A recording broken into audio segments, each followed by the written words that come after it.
Entrar en Ávila por la carretera de Salamanca es una de las más gratas sorpresas que te puede deparar este pintoresco país llamado España. Parece como si la ciudad te invitara a recorrer la Edad Media. A medida que me acercaba, mayor era el asombro.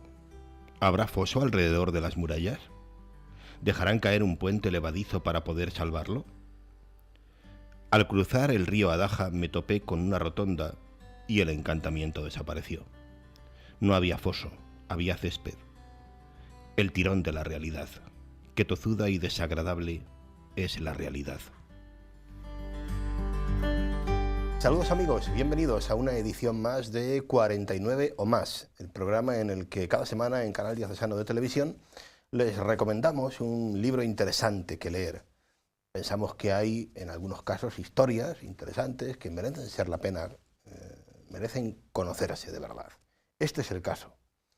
Teresa is Different es el libro de hoy, un libro cuanto menos curioso, con una historia más que curiosa, que nos va a contar, como siempre, un buen amigo y colaborador de este programa, que es Antonio Rubio Muga. Bienvenido, Antonio.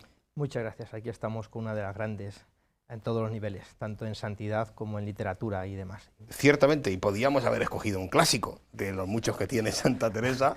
Alguno a lo mejor nos dice que vaya libro que hemos ido a traer, pero es que la historia es muy curiosa y muy interesante y novedosa, distinta a los fantásticos libros que tiene la propia Santa, ¿no? Y que damos por supuesto que conoce todo el mundo. Por supuesto, yo a la hora de elegir el libro, pues uno podría coger el de José María Javierre, que le cita al autor, el de Fren de la Madre de Dios, un clásico publicado en la Abad, pero yo cuando vi este libro con motivo del centenario de su nacimiento, pues no pude menos de echar un vistazo y quedé sorprendido por la rapidez con que se lee, con la cantidad de datos y merece la pena adentrarse a Santa Teresa a través de este autor. Lo que no es fácil de responder es esa pregunta que intentamos nosotros responder siempre al comienzo de nuestro programa o contar, ¿no? ¿Qué es el autor? ¿Quién es el autor de este libro? Ahí casi nos pillan, hemos de decir, porque al principio, claro, el autor le firma el libro Percy Hopewell, un británico nacido en el año 1960 en Oxford, licenciado en Filología Hispana, que hizo una tesis doctoral, según apunta en la solapa del libro, muy interesante sobre la relación entre el Jerez y los visitantes ingleses en la España del siglo XIX. Chocaba un poquito, viajero, colaborador en la prensa y al final ponía inventor. No sé si saben ustedes o sabes tú, Antonio, que hay un británico que se dedica a vender niebla de Londres. La envasa para los turistas y los turistas compran un frasquito donde dentro supuestamente está la niebla, pues él dice que fue el inventor. Ahí quedó la cosa hasta hace un par de días en que comentándolo, fuiste tú el que descubriste quién es el verdadero autor, cuéntalo. No, sí, bueno, pues el verdadero autor es un periodista español que es Tomás García Yebra, que firma con este seudónimo, ¿vale? Este libro, ¿no? Con el seudónimo de Percy Hopewell, que es con el que él firmaba algunos artículos ya, por ejemplo, en el Semanal, ¿no? Y algunas otras cosas más que ha ido haciendo, las ha firmado, ¿no? Con este seudónimo, y bueno, pues y así firma, ¿no? Este libro. Como dato, simplemente decir que él tiene, Tomás García Yebra, tiene un museo de historia secreta en la Nava del Marqués, esto sí es verdad, en la localidad... Que es de donde él es natural de allí. Y allí tiene un museo librería, un poquito sobre la historia. Bueno, nos adentramos ya, si te parece, en el libro, que es un recorrido por los lugares fundamentales de la biografía de la Santa, ¿no? Bueno, pues en primer lugar, claro, si pensamos en lugares fundamentales, pues en los inicios de nuestro programa, que son los inicios del libro, pues hay que comenzar acercándose a Ávila.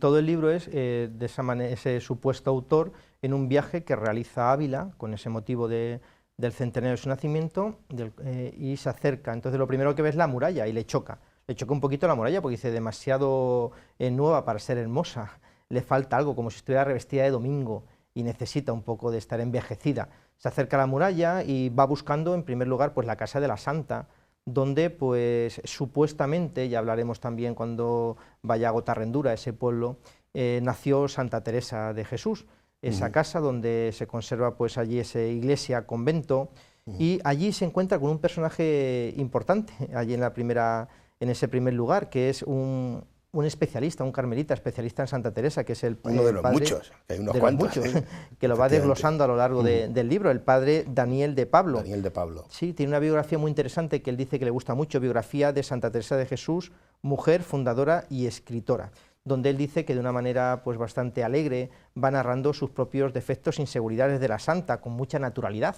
Y tiene una cita muy interesante, dice: en el otro lado de la balanza coloca su rica personalidad, su sagacidad para solucionar problemas prácticos, su simpatía y empatía envolventes, su paciencia para saber esperar contra toda esperanza y la osadía para enfrentarse con los que trataban de impedir su labor fundadora, tanto autoridades civiles como eclesiásticas. Tenía el corazón dividido entre Dios y el mundo.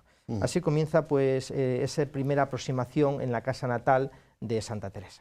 Y luego dedica, hay un momentito del libro que, bueno, yo no quiero tampoco que nos entretengamos mucho en eso, pero al famoso asunto de la mano, ¿no? De la famosa mano de Santa Teresa le dedica también algo ahí. Sí, a los 9 meses de ser enterrada Santa Teresa exhumaron por primera vez el cadáver, han sido 4 veces las que le ha salido de un sitio a otro, y es curioso cómo dice que le amputaron la mano izquierda, porque decía que junto con el corazón son las reliquias más preciadas de un santo, porque esa reliquia tenía poderes para ahuyentar el diablo, esclarecer el raciocinio y prevenir infinidad de tormentos y pestilentes rumores, como la peste, la cólera, el celo y el mal fario.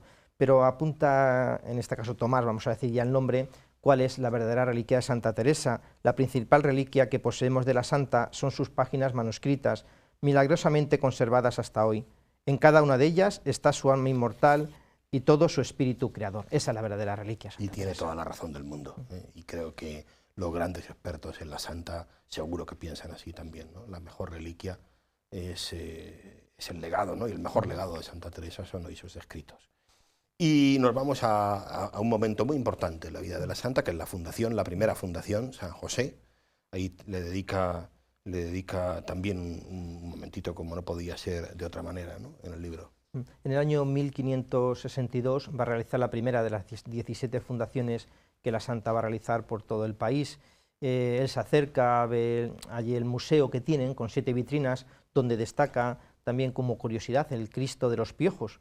Pues nos dais vestido nuevo, diría la santa, Rey celestial, librad de la mala gente este sayal.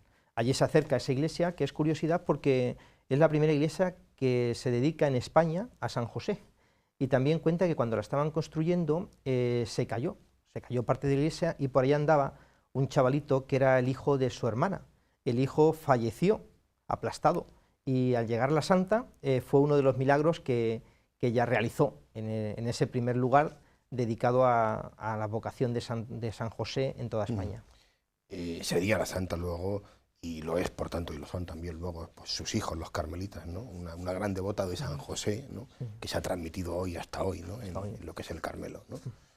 Bien, a partir de ahí pues inicia él toda una serie de recorrido, podríamos decir, ¿no? Por la historia de lo que es ya el Carmelo, a partir de ese momento fundacional, podríamos decir primero, ¿no?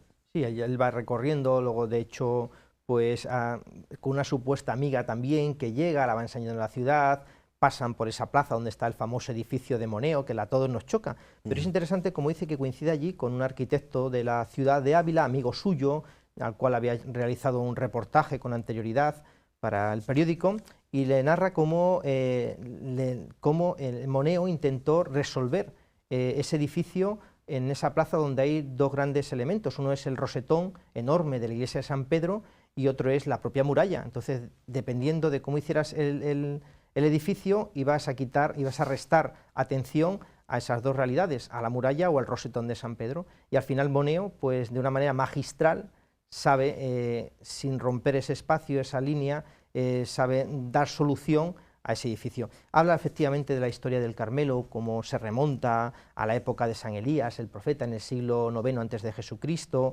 cómo después San Alberto de Jerusalén en el año 1209 hace la primera regla, y cómo esa regla de vida contemplativa, de meditación y en la Sagrada Escritura y de trabajo es lo que Santa Teresa en su reforma es lo que quiere ya volver otra vez a esa primitiva regla. Bien, hay un capítulo que es muy llamativo por el título que él le pone, me imagino que buscando también llamar un poco la atención, el de El placer de la tortura. Sí. En Ávila hubo un auto de fe, muchos hubo autos de fe, en noviembre del año 1491. No olvidemos que los antepasados de Santa Teresa eran judíos, por eso ella no toma el apellido de su padre, sino toma el apellido materno. Y allí, para nosotros, los que somos de Toledo, se encuentra en ese auto de fe cómo juzgan a una persona que en Astorga la habían detenido haciendo el Camino de Santiago. Unos borrachos, dice el autor, le paran en Astorga y en su zurrón llevaba una forma consagrada, una sagrada forma consagrada. Le acusan de eso, a la Inquisición nunca se encontró la forma, pero le acusan. Y resulta ser un judío de aquí, de Toledo. Y él hace referencia a un zapatero de Tembleque y al Santo Niño de la Guardia, que aquí en la puerta del mollete de la Catedral de Toledo tenemos esa imagen. En aquella época se acusó mucho a los judíos de sacrificar, de crucificar a niños, en este caso de la Guardia, que me perdonen los de la Guardia, pues no hay mucha documentación al respecto, pero sí, aquí aparece. Yo te voy a decir que muchas veces detrás de esos casos y de esas acusaciones no había realmente tal hecho. Sí, mucha leyenda. Esto es. Y ahí narra entonces cómo en Ávila se juzgan a 8 personas en relación a este caso, y los 8 son condenados a la hoguera. Unos fallecen antes de ser quemados con el garrote vil, y otros pues directamente en la hoguera son prendidos vivos. Y eso para la gente llega a decir que era como el espectáculo. Los romanos iban al Coliseo, pues también un espectáculo donde la gente acudía también buscando eso. Sobre todo la referencia a Santa Teresa, que ella fue también acusada ante la Inquisición. Es un capítulo muy interesante porque una de las fundaciones que ella hizo fue en Pastrana. La famosa princesa de Éboli la llamó allí. Y ella dice, era una señora frívola, caprichosa, embarada e impertinente, que quería jugar con Santa Teresa. Santa Teresa se da cuenta, inmediatamente coge a las religiosas y se las lleva a Segovia. ¿Pero qué hace la princesa de Éboli? Tenía un manuscrito de uno de los libros de Santa Teresa y se los entrega a la Inquisición, acusándola a ella de hereje. Y Santa Teresa dice, Dios le habla a mi alma, es una voz que harto me confunde y me consuela, no sé cómo expresarla, y cuando lo hago, en poco se aproxima. Así respondía a los inquisidores de esa supuestas herejía. Bueno, vamos a seguir avanzando porque hay mucho que tratar y el tiempo nos come. Camino de Becedas, ¿no? Nos vamos a recorrer, ¿no? Seguimos recorriendo la vida de Santa Teresa, ¿no? Por un segundo momento, que es eso, ¿no? Camino de Becedas hasta llegar después a Duruelo y Fontiveros, ¿no? Ella marcha a Beceda con su padre, su padre la lleva porque allí había una curandera. La curandera solamente podía curar determinadas épocas del año, con lo cual antes tiene que permanecer en un pueblo que desapareció en el siglo XVIII, que se llamaba Castellanos de la Cañada. Luego ya una vez está en Beceda, ella, un pueblo que está dentro de la ruta teresiana, un pueblo relativamente pequeño de 300 habitantes, dice que ella llegó en busca de una curandera, porque tenía que sanarse de inapetencia, de dolores de huesos y de maltrecho del corazón. Allí, pues dicen los expertos, algunos de ellos, que empieza realmente en esos meses el comienzo de su obra reformadora. Habla también de un gran autor de Santa Teresa, José Luis Olaizola, en su libro Los amores de Santa Teresa, y luego marcha a Duruelo, que es curioso porque es de los 17 conventos que fundó, este es el número 5, la quinta fundación, y la primera que fundó para religiosos. Luego ya San Juan de la Cruz llevaría a cabo esa labor, pero ella fue en ese convento de Duruelo, que se cerró por problemas que había de salubridad, y se marcharon a un pueblo cercano, a Mancera. Allí estuvieron. Y luego en Fontiveros, que es el pueblo natal de San Juan de la Cruz, donde dice Tomás que cuando marcha a Fontiveros todo el pueblo respira el olor a San Juan de la Cruz. Bonita esa idea, sí, ciertamente. Bueno, y nos adentramos ya en un penúltimo bloque, que es el momento que él dedica pues yo creo que a uno de los grandes momentos que quizá motivan este libro, ¿no? Al final, que es la incursión del autor en la Universidad de la Mística, ¿no? En Ávila. Sí, hay ese edificio que yo invito a... Que es un edificio ya de entrada, por cierto, tremendamente curioso, ¿no? Sí, es un edificio que está hecho al contrario, hacia arriba, hacia abajo, buscando esa interioridad de la persona. Dice un edificio que lo que busca en ese edificio es la cordialidad. Y entonces se encuentra con el arquitecto Andrés Perea Ortega y le narra un poquito cuál fue el motivo. Dice, la jovialidad, casi desenfadada, con la que concebí este proyecto es el resultado del aprendizaje de la vida de nuestros santos místicos, de su alegre efectividad hacia los seres humanos y por la naturaleza que los rodea. Se trata de un viaje interior, una introspección contemplativa, donde el primer reto es conocerse a sí mismo, estar conforme consigo mismo para desde ahí acceder a Dios. El edificio está completamente vivo, yo supongo que tú también habrás estado, hemos estado allí, sí. y uno se da cuenta de que continuamente entre gente, sale gente, conferencia, y allí, en ese edificio, se va a encontrar con un personaje seguramente conocido para muchos también toledanos, que es el padre José Vicente Rodríguez, el cual pues iba a dar una conferencia sobre las interjecciones en Santa Teresa. Invitan al autor a asistir y yo creo que es una conferencia muy interesante.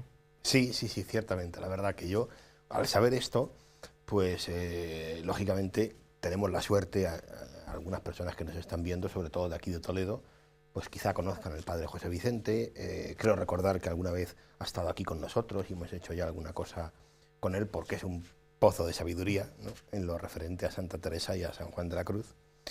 Y efectivamente, pues aprovechando que él está aquí en Toledo, nos fuimos a verle. Nos hemos ido a verle y a preguntarle por este momento, ¿sí?, en concreto. Sí, curioso. sí. ¿Se acordaba?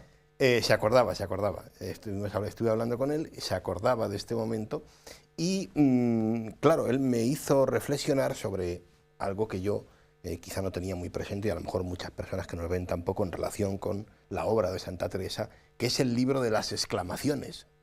Yo no tenía registrado, soy capaz de citarte ahora mismo libros de Santa Teresa, pero no uno que se llama Las exclamaciones. Y entonces el padre José Vicente me recordó que es que no solamente es que en Santa Teresa hay un uso, digamos, generalizado de exclamación, le llama él, ¿no?, más que interjecciones. Es que hay un libro titulado por ella así, Las exclamaciones. Bueno, pues vamos a escuchar lo que nos ha dicho el padre José Vicente en relación con esto. Muy bien. Tiene un libro específico con el título Las exclamaciones, que este título se lo dio Fray Luis de León en la primera edición de las obras. Y son 17 exclamaciones.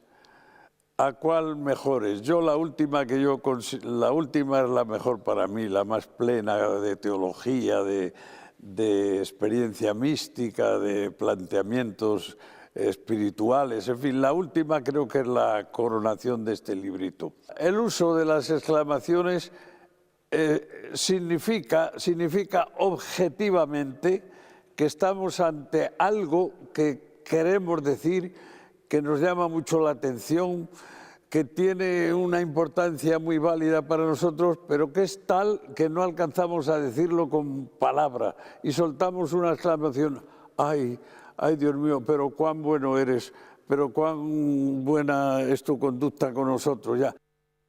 Bueno, el padre José Vicente, como te decía Antonio, es un auténtico pozo y, bueno, pues me dieron ganas por momentos de decirle que se viniera aquí, pero si se viene aquí nos deja sin programa, entonces no podía ser eso, ¿no? Pero bueno, aquí tienes, ¿no?, una explicación de esas exclamaciones, ¿no?, tan usadas en Santa Teresa, ¿no? Ya digo, él nos subraya que es que hay un libro, ¿no?, un libro que se llama así. Yo sinceramente lo desconocía, ¿no? Lo desconocía.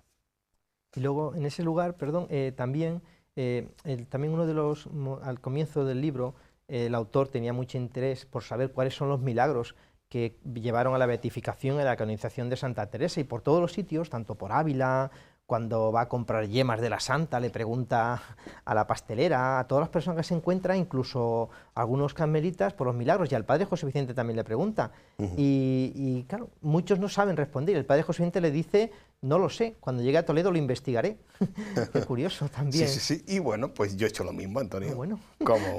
Como al padre José Vicente está aquí en Toledo, le pregunté, le dije esto, le dije, el autor de Teresa is Different, cuando te comentó esto, tú le dijiste: cuando vuelva a Toledo lo investigaré, así que me tienes que dar la respuesta. Y esto es lo que dice el padre José Vicente en relación con los milagros de la santa. Se le atribuyen diversos favores grandes de haber curado a alguna persona, cosas así, aquí y allí.